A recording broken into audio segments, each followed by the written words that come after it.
2월 12일 베스트픽 크립토. 오늘 보내주신 자료들을 딱 펼쳐보니까요. 와, 이건 뭐 폭풍우가 몰아치는 바다의 항해 일지 같네요. 시장은 지금 극도의 공포라는 안개에 휩싸여 있는데 그 안에서 우리가 붙잡아야 할 등대의 불빛은 과연 무엇인지 오늘 하나씩 찾아보겠습니다. 특히 암호화폐 투자가 처음이신 분들을 위해서요. 네, 정말 좋은 비유인 것 같습니다. 오늘 분석이 바로 그 등대 불빛을 찾는 과정이 될 거예요. 그러니까 단순히 가격이 떨어졌다, 이 사실 너머에 지금 시장을 움직이는 거대한 힘이 무엇인지, 또 어떤 구조적 변화가 있는지 자료를 통해 함께 읽어보는 거죠.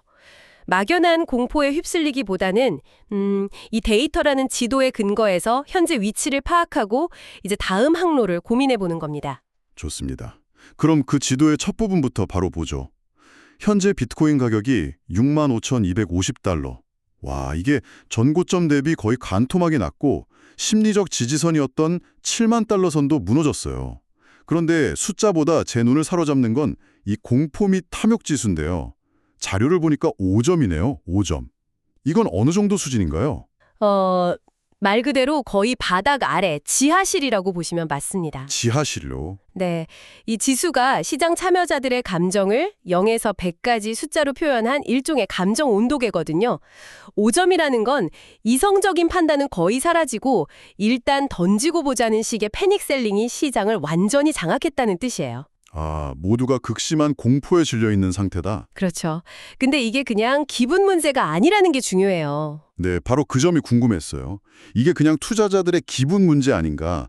실제 시장의 펀더멘털이랑은 상관없이 너무 감정적으로만 해석하는 건 좀 위험할 수 있잖아요. 아주 정확한 지적이세요. 그래서 이 숫자를 역사적 데이터랑 비교를 해봐야 합니다. 이 자료에서 정말 흥미로운 점이 2022년에 세상을 뒤흔들었던 테라 사태 때 이 지수가 6점이었고요. 아, 6점이요? 네. 그리고 거대 거래소 FTX가 무너졌을 때가 12점이었습니다. 지금의 5점은 그때보다도 더 깊은 공포를 시장에 느끼고 있다는 의미예요. 역사에 기록될 만한 투매 현상이 벌어지고 있다는 객관적인 신호로 봐야 합니다. 와, 과거의 그 큰 사건들보다도 투자 심리가 더 얼어붙었다는 거군요. 맞습니다. 그래서 많은 전략가들은 이런 시점을 약한 손, 즉 확신 없이 시장에 들어왔던 투자자들이 공포를 이기지 못하고 그러니까 이제 버티지 못하고 다 떠나는 단계라는 말씀이시죠? 네, 모든 걸 포기하는 마지막 단계로 해석하기도 하죠. 이렇게 흔들리는 시장 속에서 길을 잃지 않게 도와줄 깊이 있는 분석이 계속 필요하시다면요. 잠시 시간을 내서 구독과 좋아요를 눌러주세요. 저희에겐 항해를 계속할 수 있는 정말 큰 힘이 됩니다. 자, 그런데 자료를 더 깊이 보니까요. 이번 폭풍이 크립토라는 바다에만 부는 게 아닌 것 같아요. 네, 바로 그 지점이 현재 상황을 이해하는 핵심 열쇠입니다. S&P 500, 나스닥 같은 미국 증시도 함께 하락하고 있거든요. 근데 이 상관관계 데이터가 좀 충격적인데요. 저희가 늘 비트코인을 디지털 금이라고 들어왔잖아요. 근데 자료를 보면 금과는 아무 상관이 없고 오히려 나스닥이랑 거의 쌍둥이처럼 움직인다는 거잖아요. 이거 우리가 가졌던 가장 큰 믿음 하나가 깨진 거 아닌가요? 그렇게 볼 수 있습니다. 쉽게 말해서 비트코인의 운전석에 앉아있던 운전사가 바뀐 거예요. 예전에는 금이라는 안전자산 운전사가 핸들을 잡고 있었다면 이제는 나스닥이라는 기술주 운전사가 대신 앉은 거죠. 아하, 운전사가 바뀌었다. 비유가 정말 와닿네요. 네, 그래서 연준 의장이 기침만 해도 나스닥이 휘청이는 것처럼 이제 비트코인도 똑같이 출렁이게 된 겁니다. 그러니까 이제 비트코인만 따로 떼어서 보면 안 되고 완전히 미국 기술주 시장의 흐름과 함께 거시경제의 일부로 봐야 한다는 거군요. 정확합니다. 이제 비트코인의 미래를 예측하려면 크립토 내부 소식뿐만 아니라 미국의 금리 발표나 기술주 동향 같은 거시경제 지표를 반드시 함께 봐야 전체 그림이 보이는 시대가 된 겁니다. 이 거시경제의 압박이 개별 기업에는 어떻게 작용하는지도 궁금해지는데요. 마침 자료에 업계의 바로미터인 코인베이스 얘기가 있네요. 겉보기엔 6억 6,700만 달러로 순손실. 정말 충격적인 숫자인데 여기에도 뭔가 숨겨진 이야기가 있겠죠? 물론입니다. 숫자만 보면 코인베이스 망하는 거 아니야? 싶지만 내용을 들여다보면 전혀 다른 이야기가 펼쳐져요. 이 손실의 대부분은 사업이 안 돼서 생긴 게 아니고요. 자료에도 명시되어 있듯이 회계상 평가 손실입니다. 회계상 평가 손실이요? 그게 정확히 무슨 뜻이죠? 쉽게 말해서 코인베이스가 투자 목적으로 보유하고 있던 암호화폐들 있잖아요. 그 가격이 시장 전체가 하락하면서 장부상으로만 떨어진 거예요. 아직 팔아서 손실을 확정한 게 아니라 그냥 지금 팔면 이 정도 손해라고 장부에 적어만 둔 거죠. 아, 실현된 손실이 아니다. 그렇죠. 오히려 우리가 주목해야 할 건 저울의 반대편에 있는 숫자들입니다. 이 자료에서 제가 밑줄 친 부분이 있는데요. 이런 최악의 상황에서도 코인베이스가 보유한 현금성 자산이 11억 달러, 우리 돈으로 14조 원이 넘습니다. 우와, 14조 원이요? 네, 웬만한 폭풍에는 끄떡없는 체력을 갖추고 있다는 뜻이죠. 근데 정말 놀라운 건 따로 있어요. 더 놀라운 게 있다고요? 네, 바로 스테이블 코인 이자 수익으로만 3억 6,400만 달러를 벌었다는 점입니다. 잠시만요. 그건 정말 중요한 포인트 같은데요. 모두가 거래량이 줄어서 코인베이스가 망할 거라고 걱정할 때 이 자료는 사실 그들 뒤에서 조용히 은행처럼 안정적인 이자 수익 모델을 구축하고 있었다는 걸 보여주는 거네요. 바로 그겁니다. 이건 회사의 본질이 바뀌고 있다는 신호 아닌가요? 정확해요. 시장이 좋든 나쁘든 상관없이 꾸준히 들어오는 현금 흐름을 만들어낸 거죠. 변동성 큰 거래 수수료에만 의존하던 모델에서 이제 안정적인 이자 수익이라는 튼튼한 닻을 내린 겁니다. 위기 속에서 조용히 체질 개선을 이뤄냈군요. 그렇죠. 그렇군요. 근데 한 가지 걸리는 점이 있어요. 자료를 보니까 CEO가 주식을 대량으로 매도했던데 이건 어떻게 봐야 할까요? 회사는 튼튼해지고 있는데 정작 리더는 배에서 뛰어내리는 듯한 그런 인상을 줄 수도 있잖아요. 그 부분이 참 아쉬운 지점이죠. 물론 자료에 나오듯 사전에 신고된 계획에 따라 합법적인 절차에 맞춰 매도한 건 맞아요. 하지만 하필이면 실적이 나쁘게 발표되는 시점과 딱 맞물리면서 투자자들한테는 리더십의 확신이 부족한가? 이런 오해를 사기 충분했습니다. 타이밍이 매우 좋지 않았다고 할 수 있죠. 네, 숫자의 이면을 보니까 코인베이스 상황을 훨씬 입체적으로 이해하게 되네요. 이야기가 자연스럽게 더 큰 싸움으로 연결되는 것 같아요. 자료에서는 지금 상황을 단순한 시장 하락이 아니라 금융 패권 전쟁이라고 묘사하고 있거든요. 특히 방금 말씀하신 스테이블 코인 이자를 두고 전통은행과 크립토 업계가 다투고 있다고요? 맞습니다. 현재 미국에서 디지털 자산 명확성 법안 처리가 계속 늦어지고 있는데요. 그 배후에 전통 은행들의 강력한 로비가 있어요. 자신들의 혁신 사업인 예금 비즈니스를 위협하는 스테이블 코인에 대해 크립토 기업들이 이자를 주는 걸 법으로 막으려는 거죠.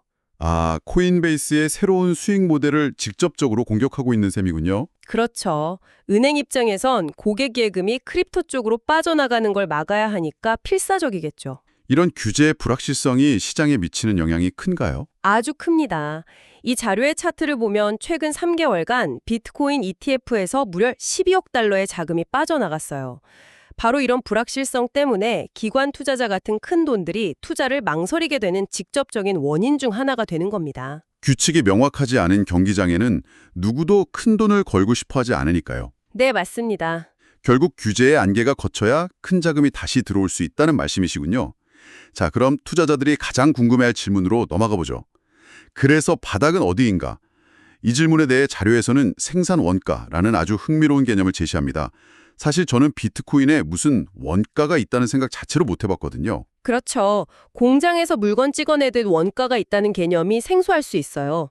하지만 비트코인은 채굴이라는 과정을 통해 만들어지잖아요. 이때 들어가는 막대한 전기세, 고가의 채굴 장비값, 이런 걸 모두 합친 게 바로 생산 원가입니다. 자료에 따르면 현재 비트코인 한 개를 만드는 데 드는 원가가 약 7만 7천 달러로 추정돼요. 원가가 7만 7천 달러인데 지금 시장 가격은 6만 5,250달러. 잠깐만요. 그럼 채굴자들은 코인 한 개를 만들 때마다 약 2만 2천 달러씩 손해를 보고 있다는 계산이 나오는데요. 정확합니다. 땅을 파서 금을 캐는데 금을 파는 비용이 금값보다 더 비싼 상황인 거죠. 이런 가격이 원가보다 낮은 구간은 상식적으로 계속될 수가 없어요. 손실을 견디지 못한 채굴자들이 결국 항복, 즉 채굴을 포기하게 됩니다. 아, 채굴을 포기한다. 네. 그러면 시장에 새로 풀리는 비트코인의 공급량이 자연스럽게 줄어들고요. 이는 장기적으로 가격 회복에 강력한 동력이 될 수 있습니다. 역사적으로 이 생산 원가 라인은 매우 강력한 바닥 신호 중 하나였습니다. 시장이 혼란스러우니 온갖 루머들도 기승을 부리는 것 같아요. 자료에 양자 컴퓨팅 해킹설과 SEC의 무차별 규제 지속설이 언급되는데 이런 건 어떻게 받아들여야 할까요? 이런 공포장에서는 특히 루머에 휘둘리기 쉽죠. 우선 양자 해킹설은 논리적 비약입니다. 비트코인은 하드웨어가 아니라 소프트웨어예요. 만약 양자 컴퓨터로 인한 해킹 위협이 현실화될 조짐이 보이면 그 전에 커뮤니티가 합의해서 양자 내성을 가진 암호 체계로 업그레이드하면 됩니다. 아, 자동차에 결함이 발견되면 리콜해서 부품을 교체하는 것과 같다. 네, 그런 비유가 가능하죠. 그럼 SEC 규제는요? 계속 시장을 괴롭힐까요? 오히려 이 부분은 최근 긍정적인 신호가 보입니다. 자료를 보면 SEC가 제기한 크립토 관련 소송 건수가 전년 대비 60%나 줄었어요. 이건 이제 SEC가 무차별적으로 소송부터 걸던 방식에서 벗어나서 예측 가능한 규칙 재성 중심으로 패러다임을 바꾸고 있다는 중요한 신호일 수 있습니다. 불확실성이 조금씩 걷히고 있다. 네, 그렇게 볼 수 있는 거죠. 네, 루머에 흔들리기보다 팩트를 기반으로 판단하는 자세가 중요하겠네요. 자, 그럼 마지막으로 이런 하락장에서 살아남기 위해 특히 입문자분들이 꼭 알아야 할 생존 가이드를 살펴보겠습니다. 자료에 몇 가지 필수 용어들이 나오는데 SOPR, 해시레이트, 토큰화 이 세 가지 좀 쉽게 설명해 주실 수 있을까요? 물론입니다. 여러 지표가 있지만 지금 같은 공포 장세에서 가장 중요한 딱 하나만 꼽으라면 SOPR입니다. 이걸 시장의 영수증이라고 생각하시면 쉬워요. 영수증이요? 네, 오늘 비트코인을 판 모든 사람들의 영수증을 모아서 평진을 냈을 때 이익을 보고 팔았는지 손해를 보고 팔았는지 보여주는 거죠. 지금 이 영수증에 손실이라고 찍혀 있다는 건 버티다 못한 사람들이 에라 모르겠다 하고 던지는, 즉 항복의 신호탄이라고 볼 수 있습니다. 아, 시장의 집단 영수증이라니 이해가 확 되네요. 그럼 해시레이트는 뭔가요? 해시레이트는 이 비트코인이라는 거대한 배의 엔진 출력이라고 생각하시면 돼요. 네트워크의 보안 능력이죠. 중요한 건 배가 폭풍우를 만나 가격이 흔들릴 때도 엔진, 즉 해시레이트가 꺼지지 않고 힘차게 돌아가고 있다면 이 배의 근본적인 펀더멘털은 튼튼하다는 의미입니다. 마지막으로 토큰화는요? 이건 좀 미래에 대한 이야기 같던데요. 맞습니다. 토큰화는 우리가 앞으로 항해에서 갈 목적지, 신대륙 같은 개념이에요. 주식이나 부동산 같은 현실 세계의 자산을 블록체인 위에 디지털 조각으로 만드는 기술이죠. 지금의 가격 변동과 별개로 거대 기업들이 크립토 산업의 미래 핵심 먹거리로 보고 집중 투자하고 있는 분야입니다. 감사합니다. 영수증, 엔진, 그리고 신대료. 이렇게 비유로 들으니 훨씬 명확해지네요. 그럼 이 지표들을 바탕으로 자료에서 제시하는 개인 투자자의 행동 강령 세 가지를 마지막으로 짚어보죠. 네, 지금은 기술적 분석보다 원칙을 지키는 게 훨씬 중요합니다. 첫째, 감정적 투매 금지. 앞서 봤듯이 공포 지수가 5점이라는 건 남들의 공포에 동참해 팔 때가 아니라 오히려 생산 원가 같은 객관적인 데이터를 보며 냉정해져야 할 때라는 신호입니다. 공포에 사라는 격언이 괜히 있는 게 아니죠. 두 번째는 뭔가요? 둘째, 포트폴리오 리밸런싱. 자료에서는 전체 자산에서 크립토 비중을 5%에서 10% 수준으로 유지하라고 조언해요. 특정 자산에 너무 많은 돈이 묶여 있으면 공포나 탐욕에 휘둘리기 쉽습니다. 감당할 수 있는 만큼만 투자해야 이성적인 판단이 가능해집니다. 마지막 세 번째 원칙은 거시적인 흐름을 보라는 거군요. 그렇습니다. 지금 비트코인 가격은 떨어지고 있지만 태국이나 덴마크 같은 국가들이 크립토를 자신들의 제도권 금융 시스템 안으로 편입하려는 큰 흐름은 멈추지 않고 있어요. 이런 장기적인 펀더멘털의 변화를 봐야 단기적인 파도에 흔들리지 않을 수 있습니다. 알겠습니다. 오늘 분석을 종합해보니 현재 시장이 매우 고통스러운 건 사실이지만 다른 한편으로는 투기의 거품이 빠지고 기관과 시스템이 새롭게 자리 잡는 일종의 정화의 시간을 보내고 있는 것 같다는 생각이 드네요. 맞습니다. 오늘 보내주신 자료의 마지막 문장이 특히 인상 깊어요. 동트기 전이 가장 어둡다. 지금이야말로 흔들리는 감정이 아니라 우리가 함께 살펴본 데이터와 원칙이라는 등대불빛을 믿고 시장을 이겨내야 할 때입니다. 오늘 깊이 있는 분석 정말 감사합니다. 그렇다면 마지막으로 이런 질문을 던져보고 싶네요. 만약 지금의 하락이 정말로 약한 손들이 떠나가는 과정이라면 그들이 떠난 자리를 앞으로 채우게 될 강한 손들은 과연 누구일까요? 그리고 그들은 지금과 어떤 다른 방식으로 이 시장을 만들어가게 될까요? 흥미로운 질문이네요. 그 답을 찾아가는 과정이 앞으로의 시장을 지켜보는 가장 큰 관전 포인트가 될 것 같습니다. 예, 본 자료는 단순 탐구용이며 투자의 최종 판단과 책임은 투자자 본인에게 있습니다. 시청해 주셔서 감사합니다.